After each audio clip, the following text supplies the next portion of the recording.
প্রিয় দর্শক, যুক্তরাষ্ট্রের সঙ্গে বাংলাদেশের যে বাণিজ্য চুক্তি হয়েছে আমাদের এবারে জাতীয় নির্বাচনের ঠিক 3 দিন আগে খুবই গোপনে এবং অনেকটা তড়িঘড়ি করে তৎকালীন বাণিজ্য উপদেষ্টা এবং জাতীয় নিরাপত্তা উপদেষ্টা এবং ডক্টর ইউনূস এই 3 জনের সম্মতিতে এবং তারাই মূলত এখানে প্রধান ভূমিকা পালন করেছেন। যুক্তরাষ্ট্রের বাণিজ্য উপদেষ্টা গিয়েছিলেন, ডক্টর খলিলুর রহমানও গিয়েছিলেন। তারা যে এই চুক্তিটা সম্পাদন করে আসছেন, এমন এমন লোকজন চুক্তিটা করেছেন যারা কিন্তু এই চুক্তিটা বাস্তবায়নে তাদের কোনো দায় দায়িত্ব নাই। ওই সময় বাণিজ্য উপদেষ্টা যিনি ছিলেন শেখ বশিরউদ্দিন, উনি কি এই চুক্তি বাস্তবায়ন করবেন না, কিন্তু উনি চুক্তি একখানা করে দিয়ে উনি ওনার কাজে চলে গেছেন ব্যবসা বাণিজ্যে। কিন্তু এই চুক্তিটা বাস্তবায়ন করতে গেলে এটা কার গায়ের উপর চাপবে, কাদের কষ্ট হবে? কষ্ট হবে বাংলাদেশের জনগণের। এই চুক্তির মধ্যে এমন এমন সব ধারা আছে যে ধারাকে আপনি গোলামি চুক্তি বললেও কম বলা হবে। তো এইটা নিয়ে আমি এর আগে বেশ কয়েকবার বলেছি, মানে একদম শুরু থেকে আমি বলছি, যেদিন থেকে এই চুক্তিটা কিন্তু আমাদের এই সরকার কিন্তু এখনো প্রকাশ করেনি, কিন্তু যুক্তরাষ্ট্রের পক্ষ থেকে চুক্তিটাকে প্রকাশ করা হয়েছে এবং এর প্রকাশিত হওয়ার পর চুক্তিটা প্রায় 32 পৃষ্ঠার একটা চুক্তি। এবং সেই চুক্তিটা পড়ার পর যারাই পড়েছেন তারাই কিন্তু হতবাক হয়ে গেছেন যে একটা স্বাধীন সার্বভৌম দেশ কী করে এ ধরনের একটা গোলামি চুক্তিতে স্বাক্ষর করতে পারে। আমি তো মনে করি আমাদের কৃষি খাত, আমাদের শিল্প খাত, আমাদের বিশেষ করে ঔষধ শিল্প একেবারে ধ্বংস হয়ে যাবে। যাই হোক, এই চুক্তিটা কী এটা অনেকেও কিন্তু অত ভালোভাবে জানেনও না, হয়তো বোঝেনও না, জটিল লেখা এই জন্য। তো আমি এই সুযোগে আজকে আমাদের দেশের প্রধান দৈনিক যেটাকে আমি মনে করি দৈনিক প্রথম আলো, সেই প্রথম আলোর এই বিষয়টা নিয়ে আজকে একটা চমৎকার লেখা ছাপা হয়েছে। মিস্টার শওকত হোসেন মাসুম লেখাটা লিখেছেন। উনি ব্যক্তিগতভাবে আমার খুবই বন্ধু এবং আমি ওনার লেখার খুবই ভক্তও একজন। আমি মনে করি অর্থনীতির অনেক জটিল লেখা এই শওকত হোসেন মাসুম খুব সহজভাবে লিখতে পারেন। এবং এই রিপোর্টটা আমি পড়েছি আজকে, ওনার রিপোর্টটা এত জটিল যে মাসুমের মতো লোকের লেখাও কিন্তু অনেককে দুবার পড়তে হবে, মানে এখানেও উনি অত সহযোগ করতে পারেননি। তো তারপরে উনি লিখেছেন এবং উনি জানিয়েছেন যে এটা আরও একটা খণ্ড আসবে এর পরবর্তীতে, ওইখানে উনি আরও কিছু ব্যাখ্যা করবেন। আমরা সেই রিপোর্টের অপেক্ষায় থাকব। কিন্তু মজার ব্যাপার হলো এই চুক্তিটা নিয়ে আপনারা পড়বেন, আমি সবাইকে রিকোয়েস্ট করবো আপনারা এটাও পড়বেন, পরের পর্বটাও পড়বেন। আপনি জানতে পারবেন যে আসলে ইউনূস সরকার আমাদের দেশের জন্য কত বড় ক্ষতি করে দিয়ে গেছেন, যেটা চিন্তাও করা যায় না। উনি করে দিয়ে গেছেন এই ক্ষতিটা। এই ক্ষতি করে দিয়ে উনি মোটামুটি ভালোই আছেন, সুখে আছেন। ওনার ব্যক্তিগত অনেকগুলি সুবিধা উনি করে নিয়ে গেছেন, ইউনিভার্সিটি নিয়েছেন, তারপরে আপনার আদম ব্যবসা লাইসেন্স নিয়েছেন, অনেক কিছু নিয়েছেন। ওনার সমস্তগুলি যেগুলো ট্যাক্স ছিল, শুল্ক, যেগুলি শুল্ক দিতে উনি খুব অপছন্দ করেন, ওনার শুল্ক মৌকুব করে নিয়েছেন অনেকগুলো ক্ষেত্রে।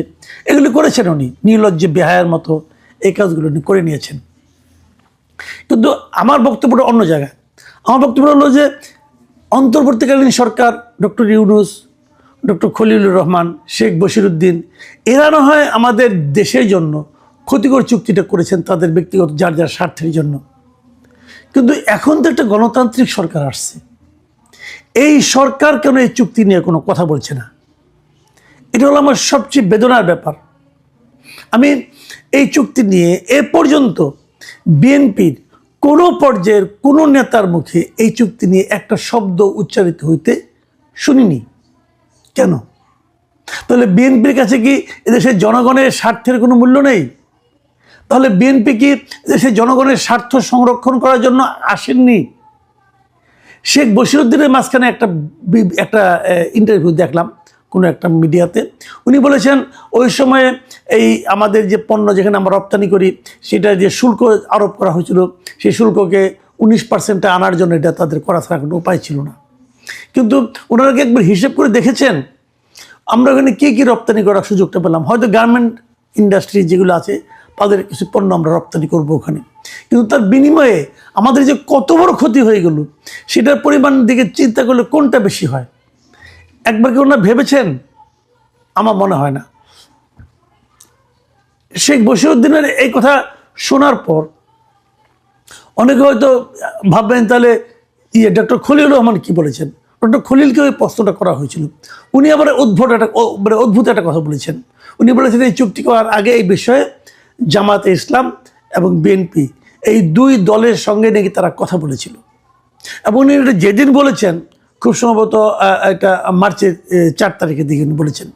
তো উনি যেদিন বলেছেন তার পরের দিনই দেখলাম যে জামাত ইসলামের আমির উনি স্পষ্ট করে বললেন যে এই চুক্তি নিয়ে তাদের সঙ্গে কোনো কথা হয়নি। জামাত সংসদে কিন্তু বেশ সরব ছিল বিভিন্ন ইস্যুতে, ছোটোখাটো ইস্যু নিয়ে তারা অনেক বেশ সরব হয়েছিল, কিন্তু যে কথাটা তাদের সঙ্গে হয়নি, তো তারাও কিন্তু পুরো সংসদ অধিবেশনের মধ্যে একটি বারের জন্য এই চুক্তি নিয়ে কোনো কথা বলেননি। এ ধরনের একটা চুক্তি যে করা ঠিক না, এ কথাটা একবারের জন্য আমরা সংসদে তাদের কোনো একজন সদস্যের মুখ থেকেও উচ্চারিত হতে শুনি নাই। এমনকি এনসিপি ছোট দল, বাট তারা মাঝে মাঝে বিপ্লবী কথাবার্তা বলে, তাদের মুখেও এই চুক্তির ব্যাপারে কোনো ধরনের আপত্তির কথা এখন পর্যন্ত উচ্চারিত হয়নি। পুরো জাতীয় সংসদে 300 সদস্য আছেন, এদের মধ্যে মাত্র একজন সদস্যকে, মাত্র একজন, যিনি এই চুক্তি নিয়ে কথা বলেছেন সংসদ অধিবেশনে একদম শেষ দিকে এসে, তিনি কে? একজন স্বতন্ত্র সদস্য বেশ্যা রুমিন ফারহানা। একমাত্র তিনিই বলেছেন যে চুক্তিটা নিয়ে আলোচনা হওয়া উচিত, এবং এই চুক্তিটা যে কোনো ভালো চুক্তি নন, একমাত্র এই রুমিন ফারহানা ছাড়া আর কাউকে, আর কোনো সংসদ সদস্যকে আমি কিন্তু কোনো কথা বলতে দেখি নাই। কারণটা কি? ওনারা কি ভয় পাচ্ছেন? ওনারা কি ভাবছেন যে এই চুক্তিটা নিয়ে কথা বললে পর যুক্তরাষ্ট্র আমাকে ভেনেজুয়েলার প্রেসিডেন্টের মতো হয়তো আমাদেরকে কিন্তু উঠিয়ে নিয়ে যাবে? ওনারা কি এই ভয় পাচ্ছেন? আমার ধারণা এই চুক্তিটাকে বাস্তবায়নের পরবর্তী পদক্ষেপ হিসেবেই ডক্টর খলিলুর রহমান এই সরকারের মধ্যে ঢুকতে পেরেছেন। আমার ধারণা উনি এই সরকারকে এক ধরনের জুজুর ভয় দেখিয়েছেন, যে যদি এই চুক্তিটা মানে বাস্তবায়ন করা না হয় তাহলে আপনাদেরকে এই ভয় হবে, আপনাদের এটা করবে সেটা করবে, এগুলি ভয় দেখিয়েছেন। এবং চুক্তিটাকে বাস্তবায়ন করার জন্য উনি নিজেকেও ওই জায়গায় ঢুকিয়ে নিয়েছেন পররাষ্ট্রমন্ত্রী হিসাবে, যে আমাকেও মন্ত্রিসভা রাখতে হবে, নাহলে কিন্তু যুক্তরাষ্ট্র মনে করবে যে সরকার হয়তো চুক্তিকে বাস্তবায়নের ব্যাপারে আন্তরিক নয়। আমার ধারণা এই জুজুর ভয় উনি দেখিয়েছেন, কিন্তু ওনার দেখানো ভয়ে, এই জুজুর ভয়ে সরকার প্রধান হয়তো ভীত হয়েছেন, নাহলে ওনাকে কেন উনি পররাষ্ট্রমন্ত্রী বানাবেন আমি জানি না, আমি বলতে পারবো না, কিন্তু কেন এটা করেছেন সেই ব্যাখ্যাটা তো ওনাকে সরকার প্রধানকে দেওয়া উচিত ছিল। আমি মনে করি যে এই ধরনের কাজ, এই ধরনের ব্যাখ্যাবিহীন বিভিন্ন কর্মকাণ্ড আমি মনে করি আমাদের জাতির জন্য একটা বড় ক্ষতিকর পদক্ষেপ। তো এখন কি হবে আমি জানি না কি হবে, কিন্তু আমি মনে করি এটা নিয়ে সরকার যত বিলম্ব করবে এই চুক্তি নিয়ে আলোচনা করা, তত সরকার কিন্তু বিপাকে পড়বে। দেখুন এরই মধ্যে কি হয়েছে, এরই মধ্যে বেশ কয়েকটা বাম দল, বেশ কয়েকটা উন্নয়ন মানে আপনার বিভিন্ন সংগঠন, এরা কিন্তু অলরেডি এটা নিয়ে আলোচনা করেছেন, প্রতিবাদ করেছেন, এবং তারা এটা নিয়ে নানা রকম মাঠেও নামছেন, সভা সেমিনার তো চলছেই। এর ফাঁকে আজকে দেখলাম যে একজন আইনজীবী এটা নিয়ে রিটও করেছেন, এবং এখানে রিট করে তারা এই চুক্তিটা যে বৈধ কিনা এই বৈধতাকে চ্যালেঞ্জ করে একজন আইনজীবী মোহাম্মদ মাইদুল ইসলাম পলক জনস্বার্থে একটি রিট আবেদন করেছেন। সেই রিট আবেদনের কী ফল হবে আমরা জানি না, হয়তো 2-1 দিনের মধ্যে আমরা জানতে পারবো, হয়তো সরকারকে জবাব দিতে বলা হবে আদালতের পক্ষ থেকে। শেষ পর্যন্ত কী হবে আমরা বলতে পারবো না, কিন্তু আমরা এটার অপেক্ষায় থাকবো কি হয়। এর মধ্যে এই চুক্তি নিয়ে আমার ধারণা বেশ কিছু সংগঠন আরও জোরে সোরে মাঠে নামবে এবং প্রশ্ন উঠতে থাকবে। এক পর্যায়ে হয়তো সরকার বাধ্য হবে এই সমস্ত প্রশ্নের ব্যাখ্যা এবং উত্তর দিতে, কিন্তু সেই ব্যাখ্যাটা যদি ওরা আগেই দিয়ে দেন, আগেই বলেন, তাহলেই কিন্তু আমি মনে করি তাদের মান সম্মান কিছুটা বাঁচবে। একটা কথা বলে রাখি, অনেক হয়তো বলবেন চুক্তি তো হয়ে গেছে, এখন আর কি করা? না, এখনও অনেক কিছু করার আছে, কারণ এই চুক্তির মধ্যেই এই চুক্তিটাকে কিভাবে বাতিল করা যায় তার অপশন দেওয়া আছে, এবং সেটা করলে পর আমি মনে করি সেটা সম্ভব। সেটা কিছুই না, মানে যে কোনো দেশ এই চুক্তিকে ইচ্ছা করলে চেঞ্জ করতে পারে, বাতিল করতে পারে, অথবা পুনরালোচনার জন্য উত্থাপন করতে পারে। সেই জন্য সেই সরকারের যে পক্ষ এটাকে বাতিল করতে চান অথবা এটাকে চেঞ্জ করতে চান, তাদেরকে 60 দিনের একটা নোটিশ দিতে হবে এবং নোটিশ দিয়ে এটা করতে পারে। সরকার বলতেই পারে আমার দেশের জনগণ এই চুক্তিটাকে ভালোভাবে নিচ্ছে না। আগে সরকার করেছিল, ওটা জনগণের কোনো ম্যান্ডেট পাওয়া সরকার ছিল না, কাজে তারা করেছিল। কিন্তু আমরা জনগণের ম্যান্ডেট নিয়ে যখন এসেছি, আমার জনগণ চায় না এই চুক্তিটা অটুট থাকুক। আপনি বলবেন তখন হয়তো তারা শুল্ক বাড়িয়ে দেবে।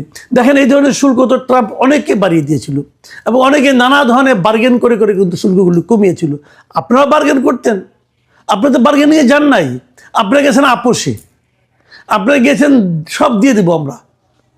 তো এই যে যাওয়ার প্রক্রিয়াটা, এটা হলো কি, আপনি তো আপনি টাকা দিচ্ছেন না রে ভাই, আপনি তো আমার টাকা দিচ্ছেন, আপনাকে দেওয়ার ইখতিয়ারটা কে দিল? তো এইভাবে হয় না, বার্গেন করেন, অন্যভাবে বার্গেন করেন। কিন্তু আমি মনে করি এটাকে নিয়ে আলোচনা করা উচিত এবং এটাকে বাতিলও করা উচিত। কারণ এটা বাতিল না করলে এদেশের শিল্প, এদেশের কৃষি একদম ধ্বংস হয়ে যাবে। প্রিয় দর্শক, আমরা চাইব যত দ্রুত সম্ভব এটা নিয়ে সরকার তাদের বক্তব্য জনসমক্ষে প্রকাশ করুক।